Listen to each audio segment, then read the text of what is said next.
L'ami du livre, Expression Livre, vous souhaite la bienvenue sur son plateau. Je devrais dire plutôt ce soir, ami du beau livre, du très beau livre, puisque nous allons parler d'un ouvrage intitulé Fantasia, une mémoire, 3 points de suspension, un art, et c'est signé par notre invité, texte et photographie, Leila Boutamine Ould Ali. Bonsoir Leila Boutamine Ould Ali. Monsieur Ça va? Très bien, merci. Parfait, parfait. Alors, quel magnifique ouvrage que celui que vous avez conçu sur la Fantasia. Et c'est édité, c'est magnifique, par la Fédération équestre algérienne. C'est cela? Exactement. Oui. La Fédération équestre algérienne. Qui a une magnifique initiative de faire cet ouvrage. Alors, je l'ai à la main, vous allez le voir, bon, voilà, vous voyez, il est insupportable sur mes genoux, mais il est magnifiquement supportable, je dirais, à la lecture. Merci. Mais c'est vrai. Bon, quand je dis insupportable, parce qu'il fait 4 kilos. Oui, d'ailleurs, c'est un tabloïd, il a un format exceptionnel. Avec un coffret, en plus. Bien sûr, c'est une édition pour sauvegarder toute sa beauté, toute sa reliure. Tout à fait. La Fantasia mérite ça. Hein. Ah bah bien plus que ça, et on va voir pourquoi. Mais alors, votre ouvrage est préfacé par son Excellence, Monsieur le Président Abdelaziz Bouteflika, président de la République algérienne démocratique et populaire, notre République, notre président, notre République, qui vous a fait d'ailleurs une magnifique préface, hein, disant, ben voilà, c'est vrai que il y a presque pas, si ce n'est du tout, d'ouvrages qui ont été écrits sur la Fantasia par nos pères. Il y en a eu, écrit, effectivement, puisque vous citez abondamment une bibliographie à la fin de votre ouvrage, mais comme par hasard, on voit que c'est soit très ancien, hein, par soit des grands philosophes, soit des grands penseurs arabes, mais que malheureusement, pour la plupart du temps, ce sont de l'époque coloniale et des débuts de l'ère coloniale, et par la suite où on a écrit sur la Fantasia. Donc ce sont des écrits, je replace les choses dans leur contexte, ce n'est pas des écrits sur la Fantasia, c'est des écrits qui laissent paraître au travers des lignages, des indices, voilà, racontant que la Fantasia existait déjà, pas sous l'appellation Fantasia, et peut-être pas dans cet usage-là, mais que l'art traditionnel équestre algérien existe depuis la nuit des temps. Voilà. Alors justement, on va revenir sur... parce que c'est en 3 parties. Votre ouvrage est constitué en 3 parties. La première, je dirais que c'est l'explication de qu'est-ce que la Fantasia.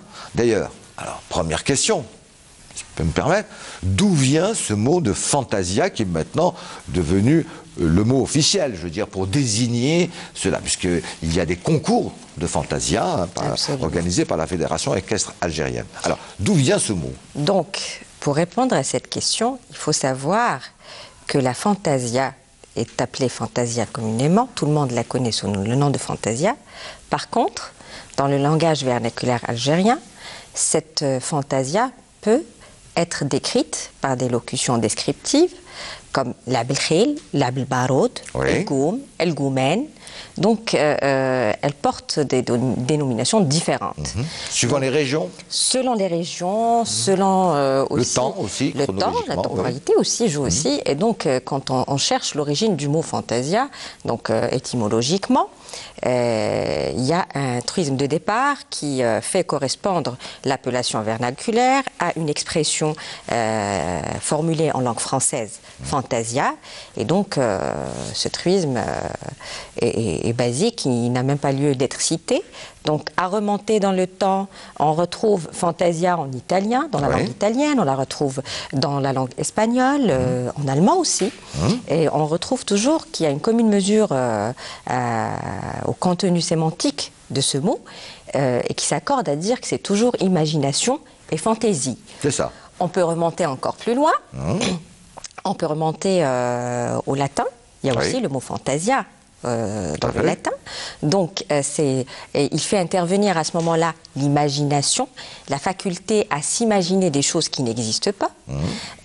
On peut aussi remonter encore plus loin pour voir que cette fantasia, telle qu'on la connaît aujourd'hui, n'existait pas.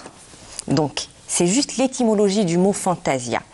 Et on retrouve que le passage depuis le latin ou depuis le grec, on remonte plus loin, d'ailleurs pas le latin, on ne va pas s'arrêter au latin, on va remonter au grec d'ailleurs. Au grec ancien, tout à fait. Donc, où le mot fantasia était une notion. Donc c'était une notion, c'était pas encore un signifiant.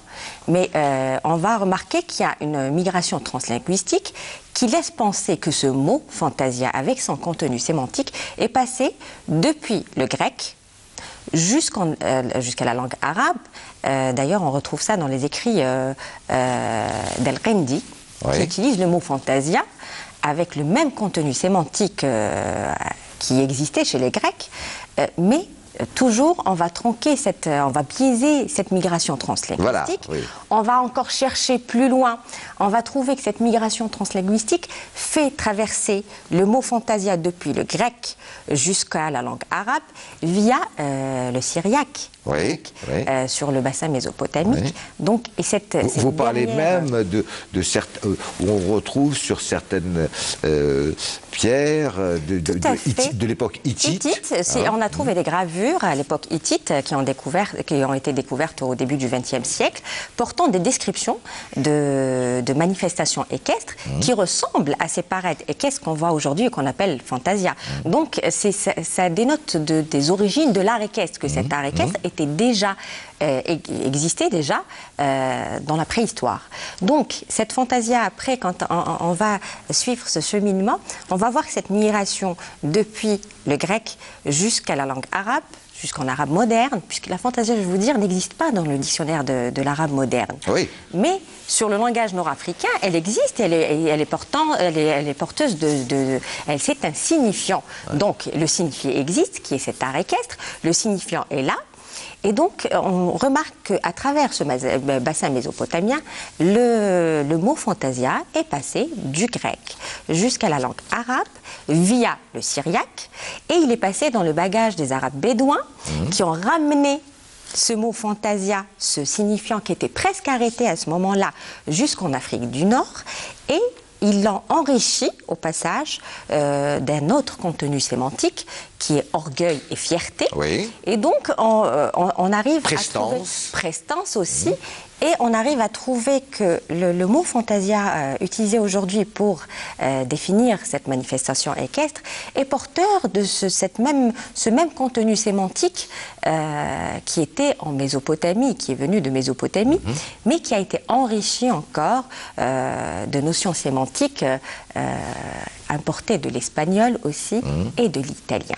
Donc c'est une multi-influence linguistique. Leila Boutamine, est-ce que justement, parce que le mot fantasia, généralement, on va le retrouver beaucoup dans des textes qui sont du 19e siècle, soit d'anthropologues, ou quelquefois, même pas d'anthropologues, quelquefois même dans des carnets de militaires français, ou à travers ce qu'on a appelé les orientalistes, qui donnent le nom de fantasia à leur tableau.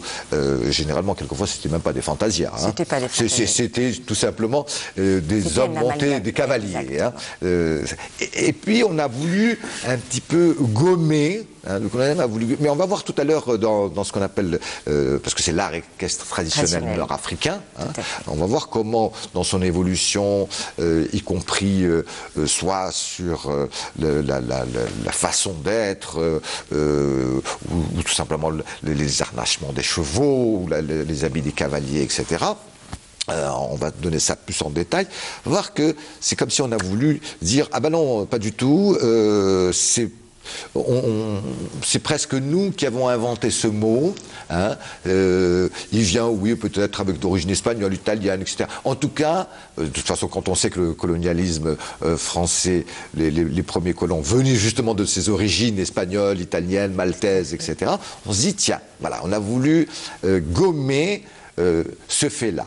Oui, c'est absolument ça. C'est-à-dire que dans la connaissance commune, on dit que la fantasia, la première fois où le mot fantasia a été attribué ou a été rattaché à cette manifestation équestre, ça a été fait par Delacroix. Or, c'est une croyance fausse, puisque déjà en 1800, je crois, 36, il y a une correspondance militaire, comme vous venez de le citer, qui a été envoyée par un émissaire, c'est, je crois, Burberger, qui était en mission près de l'émir Abdelkader, et qui a dit, entre parenthèses... Vous le donnez en bibliographie, d'ailleurs. Et qui explique qu'on avait donné à son honneur une manifestation. Et qu'est-ce que les Arabes appelaient chez eux fantasia? Donc vous voyez, déjà là, avant même le tableau, le fameux tableau fantasia de Delacroix, Burberger disait que les Arabes eux-mêmes appelaient cette manifestation équestre fantasia. Donc, à remonter plus loin dans l'histoire aussi, cette manifestation, c'est-à-dire que c'est à ce moment-là que la fantasia paraissait dans le lignage de la littérature française, rattachée à cette manifestation équestre. C'était la première fois. Et celui qui avait produit cet écrit dit que les Arabes eux-mêmes appelaient ça fantasia. Utiliser ce mot. Donc, c'est ce qui conforte l'axiome de dire que ce mot fantasia existait déjà chez les autochtones d'Afrique du Nord et qu'il venait via une filière arabe. Alors, évidemment, qui dit fantasia dit cheval et cavalier. Bon. Je veux dire, c'est la base. Mais on verra que c'est beaucoup plus complexe que cela. Parce qu'il y a toute une partie de votre ouvrage concernant justement le fameux cheval Barbe. D'ailleurs, je signale entre parenthèses qu'il y a un magnifique livre, je ne sais pas si vous le connaissez, qui est sur la légende ça s'appelle Le Barbe, un cheval de légende d'Abdelrahman Qadri, je ne sais pas si vous connaissez ce magnifique livre, qui est aux éditions Zeki Bouzi. Peu de livres d'ailleurs chez nous ont été écrits sur le cheval Barbe, je ne sais pas pourquoi. Moi non plus. Je ne sais pas pourquoi. Moi non plus, je ne saurais vous répondre. Alors, vous dites un mot quand même qui va... Bon, comment peut-on définir la fantasia? Alors vous avez plusieurs définitions, et moi je voudrais que un petit peu on les voit les unes après les autres. Alors, à un moment donné dans un de vos chapitres, vous dites bon,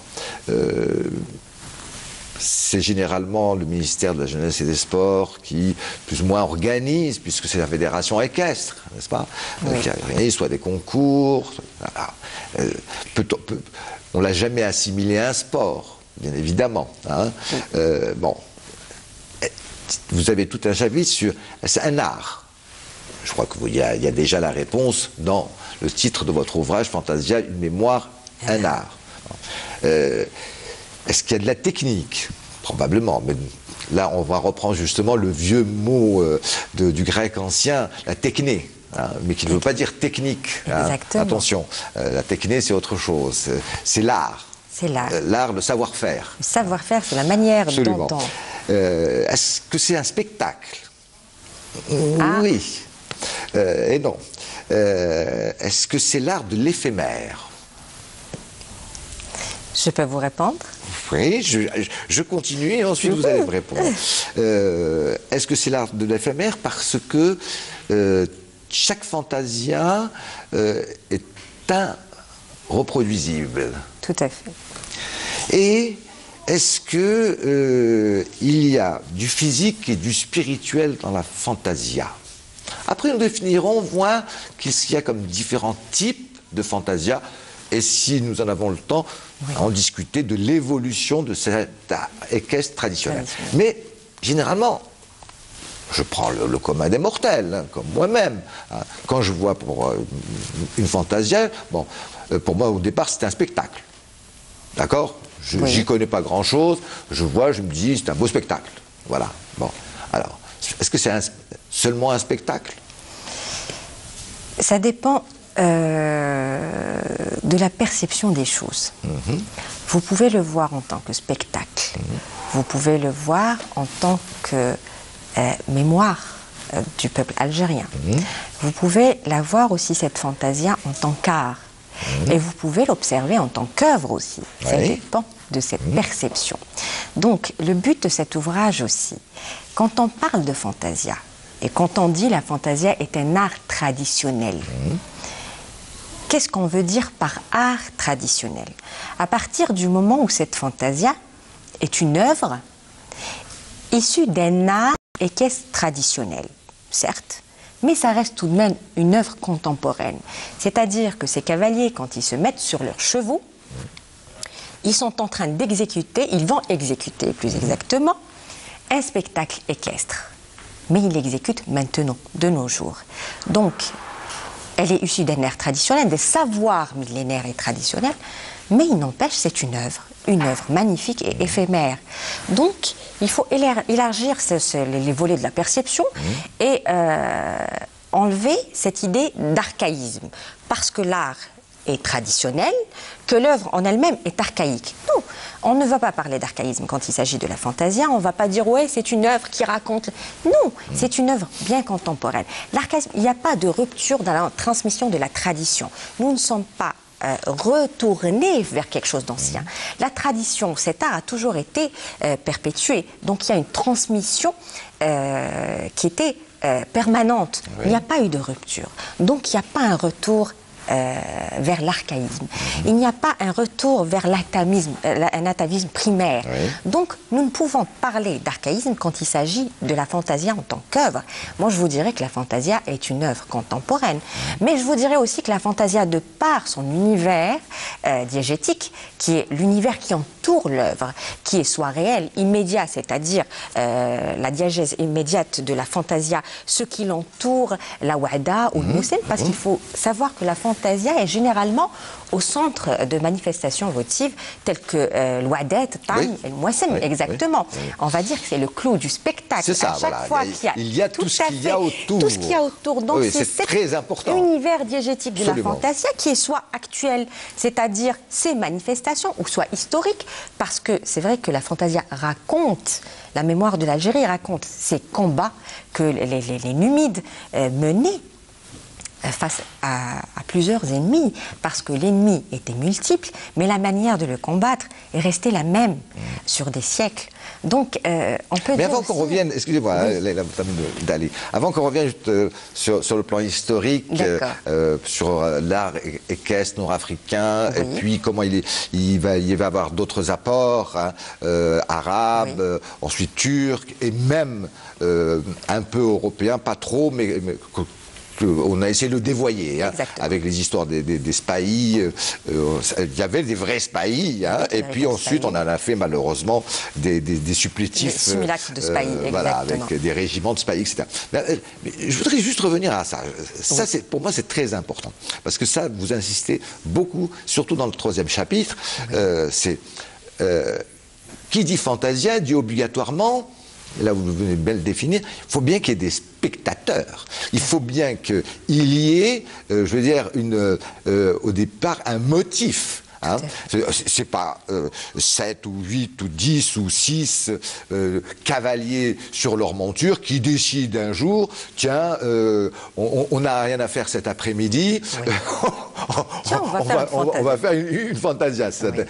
Il y a des règles, il y a un mouchoir avec un métrage, même pour les spectateurs. S'il n'y a pas de spectateurs, ça ne devient plus un art. Il n'y a pas d'œuvre.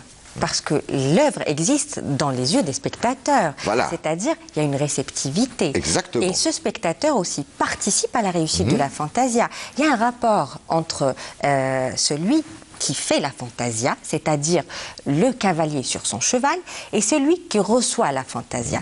C'est de cette relation que naît l'œuvre. S'il n'y a pas de spectateur, il n'y a pas d'œuvre.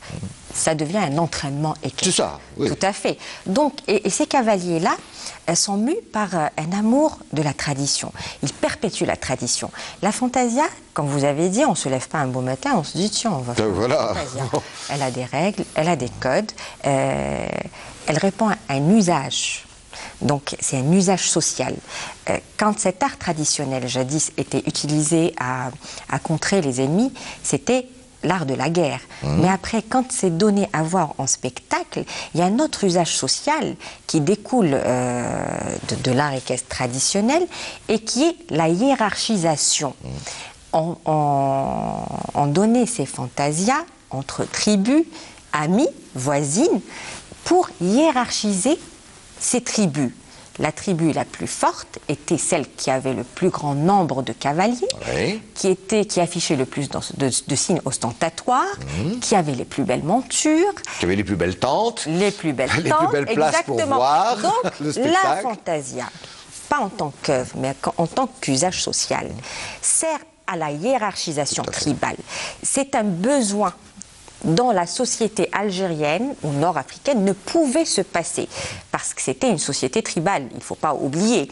Et dans cette société tribale, il y avait un mode de fonctionnement hiérarchique. Donc, pour les besoins de cette hiérarchisation, il y avait ces compétitions qui étaient des compétitions amicales, parce qu'il ne faut pas oublier que les tribus nord-africaines étaient très belliqueuses. C'est-à-dire, c'était soit un rapport de guerre, soit un rapport de hiérarchisation, pour justement éviter ces guerres.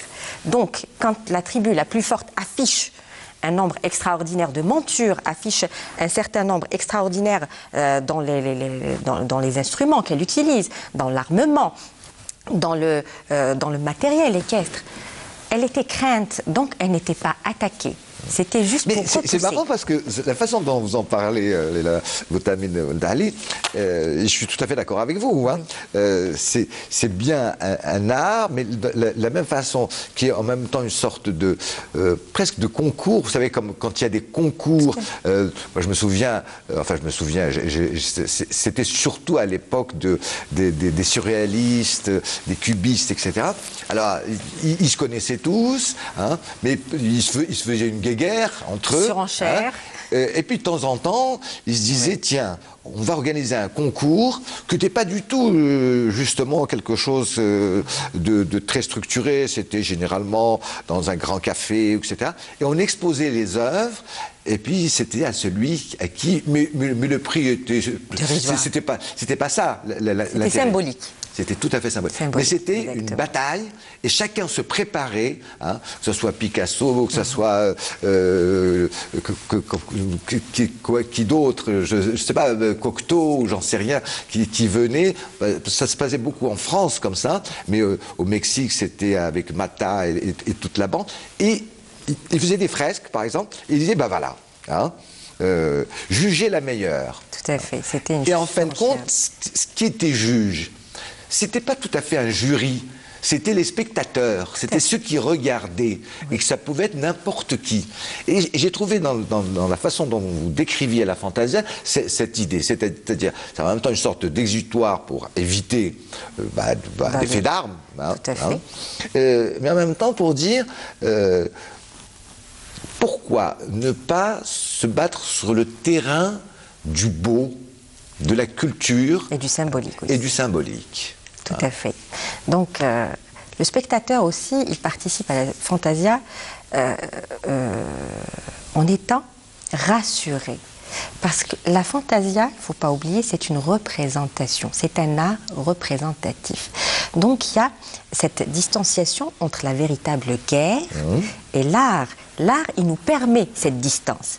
Donc les spectateurs étaient là, ils observaient, ils vivaient cette guerre, ils vivaient cette tension, ils étaient portés au paroxysme de la tension pour après, juste après la salve, il y avait une catharsis salvatrice. Ouais. C'était ça.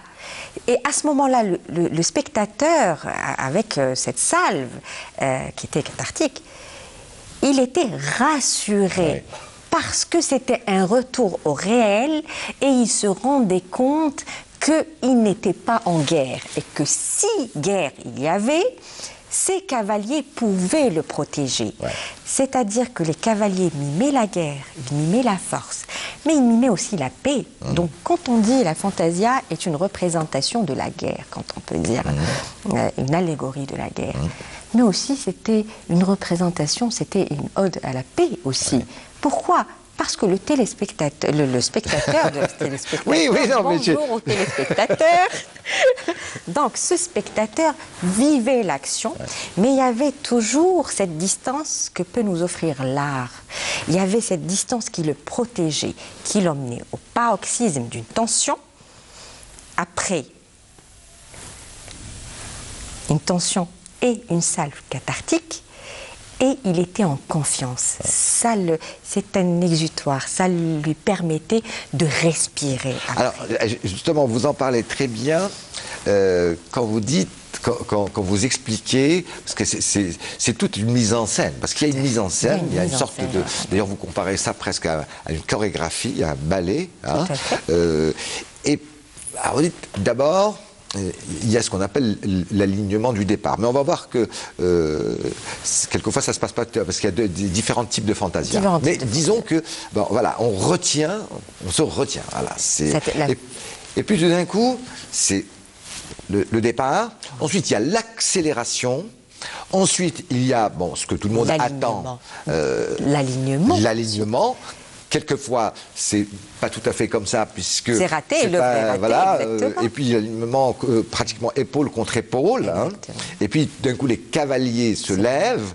Hein, c'est ce qu'on appelle le baroud. Hein, et à ce moment-là, effectivement, là, on arrive au paroxysme, puisque...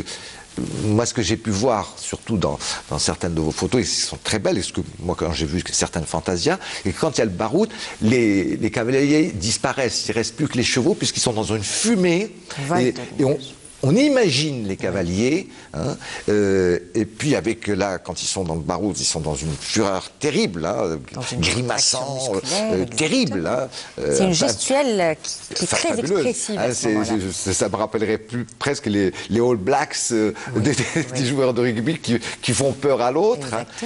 Et puis, ce qui est magnifique, c'est que tout d'un coup, il y a ce qu'on appelle le freinage. On arrête et on volte, c'est-à-dire qu'on tourne bride, et voilà. Et là, c'est le moment de la paix. Le retour au calme. Voilà, on retourne au calme et on revient. Pour recommencer. C'est un éternel recommencement. Voilà. D'ailleurs, c'est votre dernière phrase dans votre ouvrage. Vous dites, la fantasia, c'est un éternel recommencement. Donc, dans cette fantasia, quand on suit toutes les étapes de la fantasia, il faut savoir que c'est une œuvre éphémère. Elle se consume à mesure qu'elle existe. Donc, dès qu'elle commence, on attend la fin. Oui. Voilà. Mais c'est ce qui fait sa beauté, c'est qu'elle peut se réaliser comme elle peut ne pas se réaliser, cette œuvre. Dès qu'il y a une intrusion du réel dans le monde diégétique de cette fantasia, par exemple, il y a un chien qui passe, ou il y a quelqu'un qui traverse le mouchoir, ou il y a un alignement qui ne se fait pas. L'œuvre n'existe plus. Ah bah oui, il n'y a pas accomplissement de l'œuvre. Donc jusqu'au dernier instant, l'œuvre est suspendue. L'existence réique de l'œuvre est suspendue. C'est marrant parce que ce que vous me dites, parce que moi j'ai vu une fantasia une fois où c'était il y avait un chien fou qui courait dans tous les sens. C'était horrible, la fantasia n'avait plus aucun sens. Tout à fait. Parce qu'on essayait d'éviter c'est mettre en péril l'existence même de l'œuvre. L'art équestre, il est là, lui il est périn. Mais l'œuvre est très fragile. La concrétisation de cette œuvre ne s'exécute que lorsque cette œuvre s'achève. On dit c'est une fantasia réussie ou pas. Donc, c'est là tout le paradoxe, c'est là toute la fragilité, c'est là toute la légèreté de la fantasia. La beauté et sa beauté. La beauté, oui, la beauté est dans l'éphémère. La beauté, on dit toujours que la beauté est éphémère, exactement. Mais vous en parlez là, vous qui êtes plasticienne, hein, je ne sais plus comment on appelle cela en termes techniques, ces fameuses œuvres de plasticiens, vous savez, où on commence par exemple à mettre une goutte d'eau sur une cuillère qui va donner ceci, qui va donner cela, qui va donner cela, qui va donner... Vous savez, et puis on ne sait pas si à la fin ça va réussir ou pas. C'est une sorte de tableau cinétique et on ne sait pas du tout si à un moment donné la roue va mal tourner ou, et puis le tableau est fichu. C'est de l'art expérimental et c'est des œuvres éphémères. Donc l'œuvre est là, mais on ne sait pas si elle va exister ou pas, justement. Et c'est dans ce sens qu'on peut... c'est toute la beauté de l'ouverture de l'esprit qui agit sur l'existence de cette fantasia en tant qu'art. Si on voit la fantasia comme un art, elle est un art. Si on la voit comme œuvre, si on la pense comme œuvre, elle est une œuvre. Donc c'est la perception, c'est dans les dires la perception merleau-pontienne qui dit que la perception est différente. On peut agir sur cette perception, sur les canaux de la perception.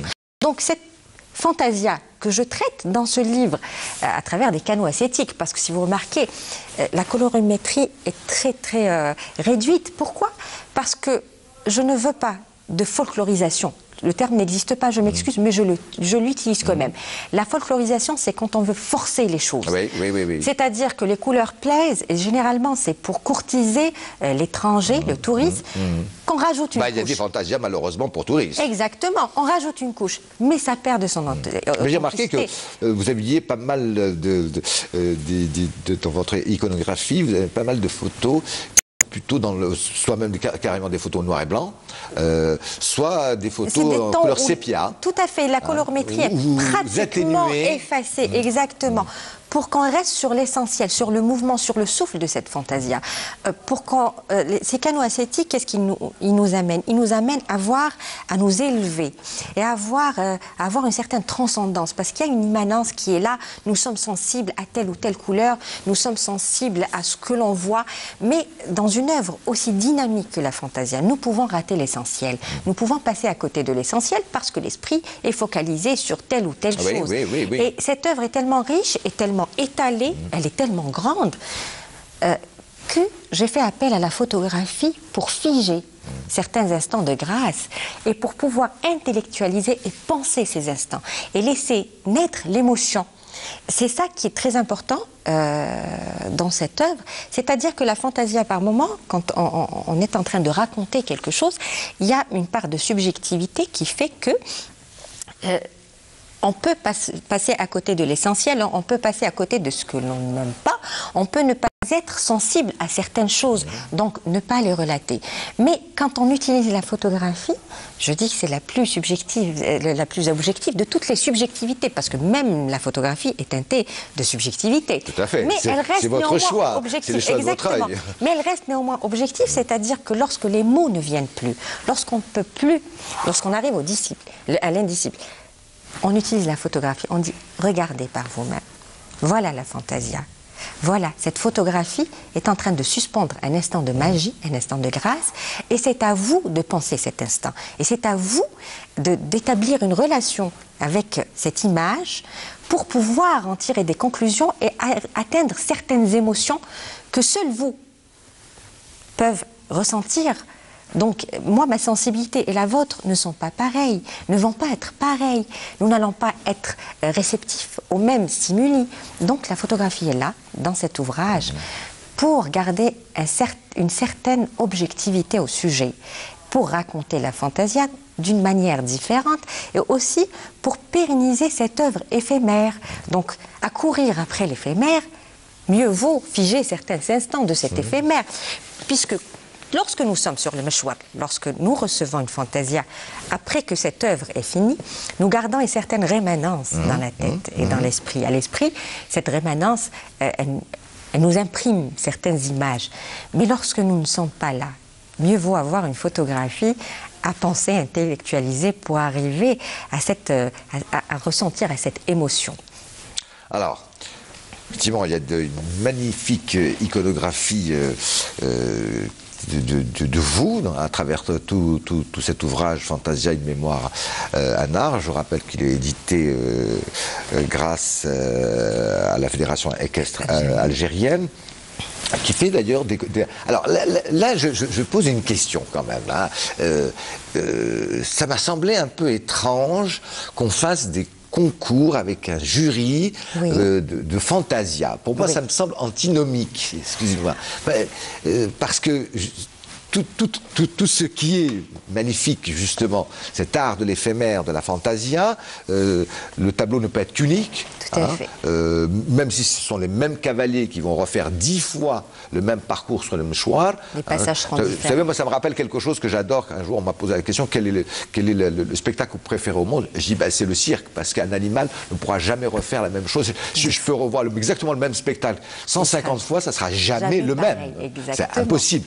Et pour moi, la fantasia, c'est ça, c'est que c'est impossible. Hein. À un moment donné, un cavalier va légèrement se déporter, ou ce jour-là, ou cette fois-ci, il va vouloir faire voltiger son arme, une autre fois non, parce qu'il ne la sent pas à ce moment-là. Je ne sais. Hein.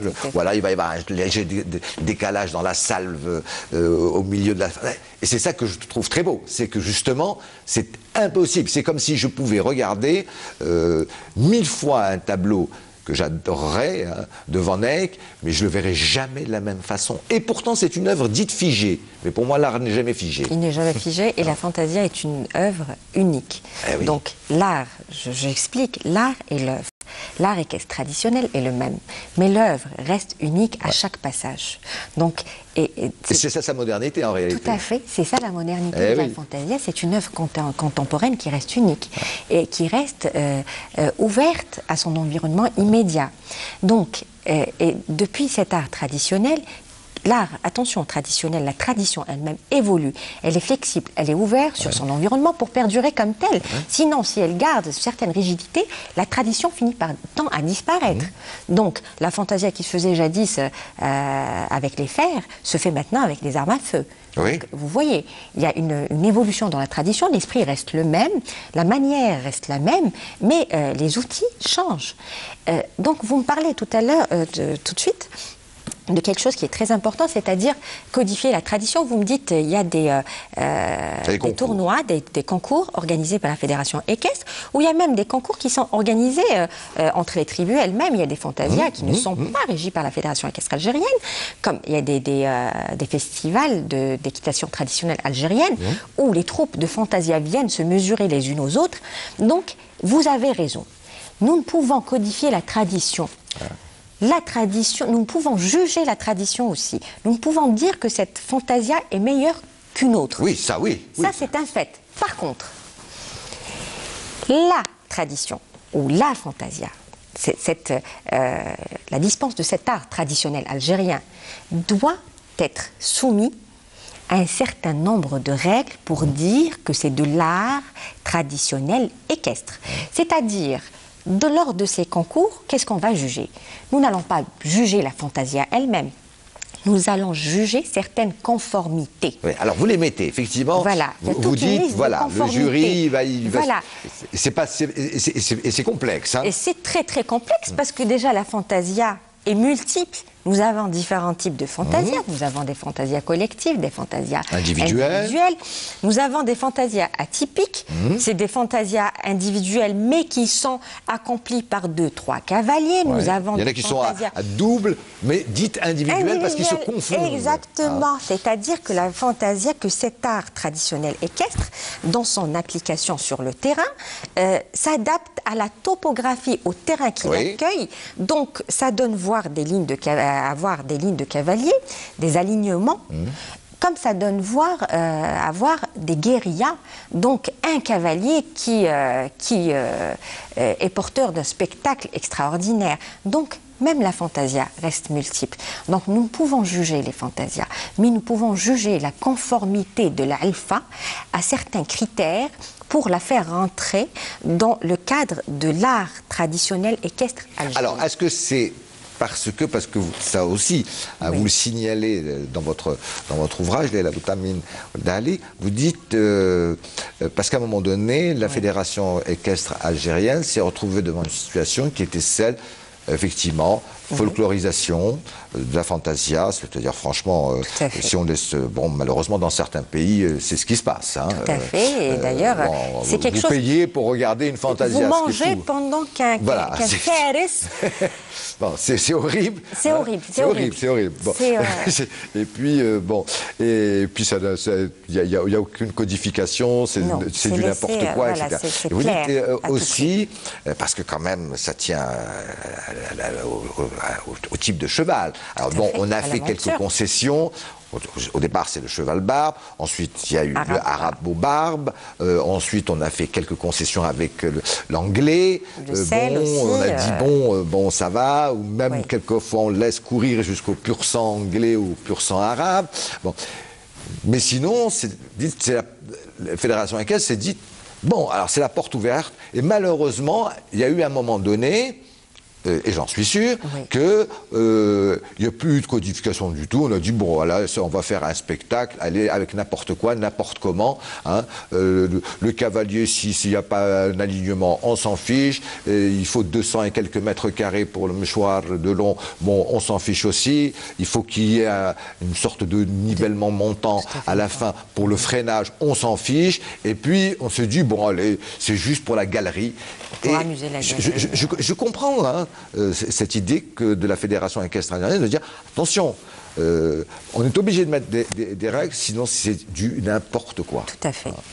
C'est garantir, c'est-à-dire que de par l'histoire de l'Algérie, pendant la période coloniale, il y a eu un appauvrissement du cheptel barbe algérien. Il y a eu un appauvrissement de la population.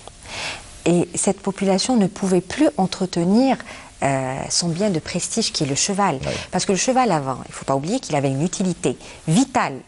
Mais après, avec l'avènement des moyens de transport modernes, ce cheval n'avait plus d'utilité. Et donc, il est resté comme bien de prestige. Ces familles, pauvres comme elles étaient, ne pouvaient plus entretenir ces chevaux.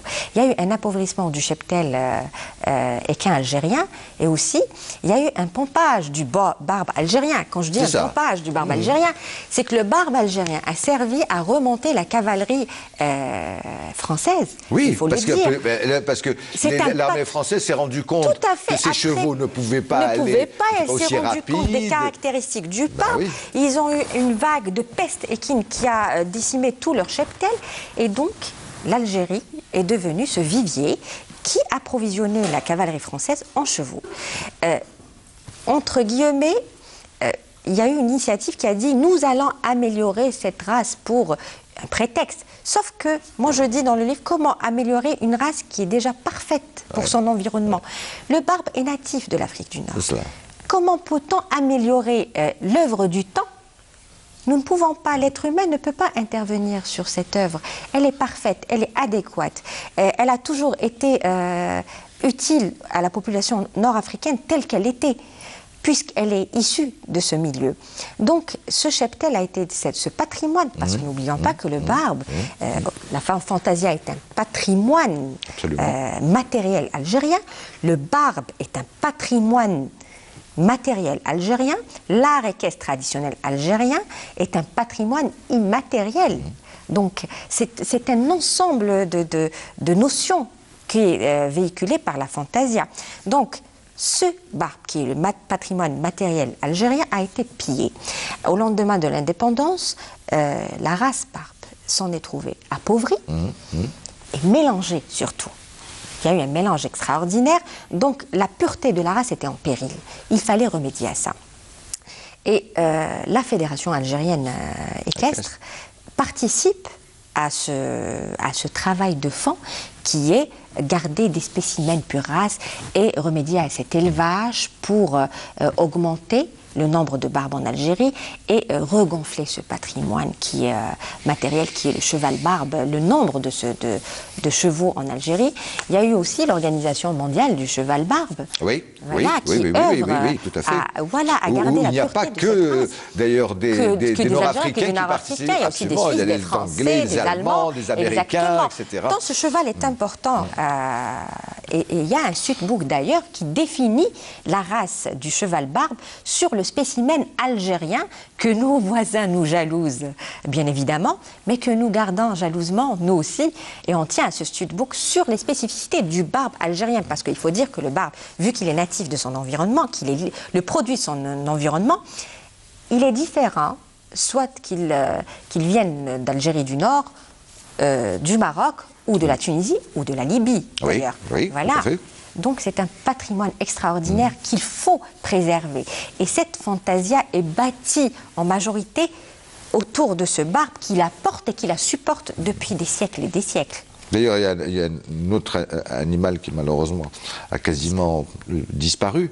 Et vous citez parce qu'à un moment donné, vous dites, ça c'est dans l'histoire, hein, c'est que ces cavaliers qui actifs dans la fantasia, quand ils allaient à la chasse, ils étaient toujours accompagnés d'une race canine qui pratiquement plus existante, c'est le slougui. Oui, c'est ce qui est terrible. Le slougui d'Algérie qui était un animal d'exception parce qu'il était sec, c'était comme le cheval, il était racé, fin, rapide, vitesse, et il était adapté au terrain. Tout à fait. Mais je vais vous dire, monsieur Sayeh, il y a toujours des slougis en Algérie. Les grandes-tantes possèdent toujours des slougis. Ces grandes familles de pasteurs gardent des spécimens extraordinaires. Oui, mais c'est la remarque que vous disiez tout à l'heure, c'est-à-dire qu'avant, c'était effectivement au niveau des tribus, etc. Et tout cela, il y avait aussi bien le cheval, on pouvait avoir un cheval et un slougui. Aujourd'hui, et vous expliquez ça très bien, c'est très bizarre parce que c'est à un moment donné, la hiérarchisation, c'est social, hein, a commencé à se faire déjà au temps des grands royaumes abbassides, omeyyades, etc. Et ensuite, alors là, top, c'était au niveau de l'époque ottomane. Et alors, ensuite, évidemment, quand les Français ont colonisé et qu'ils ont créé cette administration indigène avec les Bachagas et les Raïds, moi j'ai souvenir, enfant, que ceux qui avaient des chevaux barbes et des slougis, ce n'était pratiquement qu'uniquement les familles qui étaient Bachaga ou Caïd. Hein. Il n'y avait pas de famille, même semi-bourgeoise, qui avait un cheval barbe et un slougui. On n'allait plus d'ailleurs à la chasse du tout. Il fallait avoir des terres, parce que c'était lié à la terre. Ça, c'est important. Hein. C'est la relation du cheval, y compris de la fantasia. La fantasia, elle ne peut s'expliquer que par la terre m'appartient, puisque je suis sur la terre qui supporte, je martèle cette terre. Donc c'est une appartenance, c'est une tradition qui vient de cette terre, qui est née sur ces terres. Et multimillénaire. Tout à fait, absolument. Et ce que vous expliquez très bien, parce que là, on n'a pas eu malheureusement, mais tant mieux quelque part, hein, parce que ça va faire découvrir à vos futures lectrices et lecteurs ce livre magnifique. C'est qu'il y a tout un pan historique, vous expliquez très très bien, c'est-à-dire quelles sont les origines, hein, parce que c'est une origine martiale au départ, hein, c'est la cavalerie, on se souvient très bien de la cavalerie de Massinissa qui sauve l'Empire romain de Carthage, hein, mais aussi on connaît la cavalerie de Jugurtha qui met en péril l'Empire romain d'un autre côté, et vous faites tout un pan historique pour savoir que grâce effectivement à cette cavalerie et à ce fameux cheval et également à l'art équestre nord-africain numide, qui est devenu unique. Après, il y a eu cette évolution, etc. Mais ça, on peut laisser à vos futures lectrices et lecteurs s'en délecter, parce que ça, c'est tout un premier chapitre absolument magnifique. On apprend mille et une choses. Vous citez beaucoup de références, hein, d'écrits anciens, y compris Ibn Khaldoun, que vous citez, bien sûr. Et surtout, la correspondance épistolaire de l'émir Abdelkader avec le général Domas, qui est très très riche, qui était un livre de chevet. Durant l'écriture de ce livre, c'était mon livre de chevet à moi. Donc, il a été généreux, il a été respectueux de son adversaire, il a partagé, et il porte toutes les caractéristiques du cavalier algérien. Cette générosité, cette magnanimité, le respect de l'autre, qu'il soit adversaire ou ami. Donc, c'est cette richesse que véhicule cette Il y a une phrase que je trouve très belle. Je ne sais plus de quel vient. vous citez... Ah si, c'est quand il y a vous vous entretenez avec des trois personnages qui sont extraordinaires, qui sont des cavaliers émérites et qui adorent l'art équestre algérien, qui en parlent avec passion.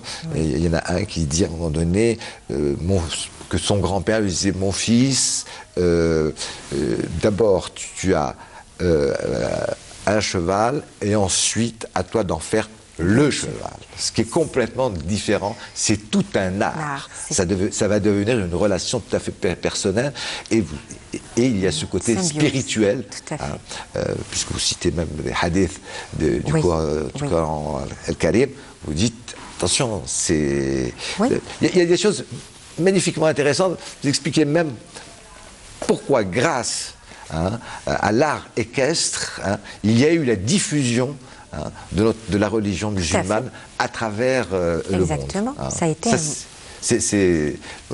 Alors, on ne peut pas citer malheureusement tout le talentueux travail que vous avez fait durant un ouvrage de 250 pages, et, je ne sais pas, une centaine de photographies excellentissimes, mais toujours accompagné d'un très beau texte, avec d'ailleurs chaque photo, vous accompagnez ça d'un texte très poétique. Ça dépend pas pour toutes les photos, parce qu'il y a des photos où le texte est très concis et très bref. Il y a des photos qui sont étalées sur une double page, où le texte est une analyse esthétique de la photographie. Donc, mais vous aimez toujours ce mot de alchimie. L'alchimie, c'est parce que pour moi, ces cavaliers, c'est des alchimistes à cheval. Ils transforment une rudesse populaire en un art et en une matière érudite. Et c'est ça, toute la beauté de Fantasia. Le plomb en or. Tout à fait. Merci mille fois Leïla Boutamine Ould Ali. Je rappelle le titre de votre magnifique ouvrage, Fantasia, une mémoire, un art. C'est préfacé par son Excellence Monsieur Abdelaziz Bouteflika, notre président de la République. C'est édité par la Fédération équestre algérienne. Alors, je crois que mi-décembre, officiellement dans un grand hôtel à Alger et à Oran, vous allez organiser ce qu'on appelle la présentation officielle de l'ouvrage. Alors je signale tout de suite à nos téléspectatrices et téléspectateurs que cet ouvrage sera très bientôt en librairie, à travers tout le territoire national. C'est pas juste un livre. Et puis n'hésitez pas, on n'a pas encore beaucoup cette culture-là, mais les anniversaires, l'Aïd, le Mouloud, etc. Un adolescent, un ami, une amie. C'est ça, c'est le beau livre, c'est le beau livre qui va rester et qui sera un souvenir impérissable dans votre bibliothèque pendant toute votre vie, parce que ce n'est pas un ouvrage, on lit et puis c'est terminé. Mais non, de temps en temps, quand on a un coup de cœur, on se dit tiens, on voit un documentaire à la télévision, on se dit tiens, j'ai un livre sur la Fantasia, je vais regarder. On peut le feuilleter, on peut juste regarder les images. On peut juste lire un bout de texte, c'est suffisant, c'est la joie. Et comme vous dites si bien, c'est la mémoire de notre pays. Merci mille fois encore Leïla Boutamine Ould Ali. J'espère bientôt vous revoir sur le plateau d'Expression Livre pour peut-être un autre sujet, toujours concernant soit le patrimoine matériel ou immatériel, ou tout simplement un livre de photographie. Je vous remercie, et ça sera, je l'espère, encore un livre sur le patrimoine et sur l'art en même temps. Avec grand plaisir, grand plaisir de vous y accueillir sur ce plateau. Je vous remercie. Voilà, c'est la fin de notre émission Fantasia. C'était une émission effectivement Fantasia. J'espère qu'elle a été très aérée, chorégraphique. J'en suis sûr. Je vous donne rendez-vous à la semaine prochaine pour un nouveau numéro d'Expression Livre. Restez bien calés dans votre fauteuil pour regarder la suite des émissions de votre chaîne préférée, Canal Algérie. Allez, à la semaine prochaine. Même jour, même heure, même punition. Excellente soirée, bonsoir à vous, bonsoir chez vous. Merci.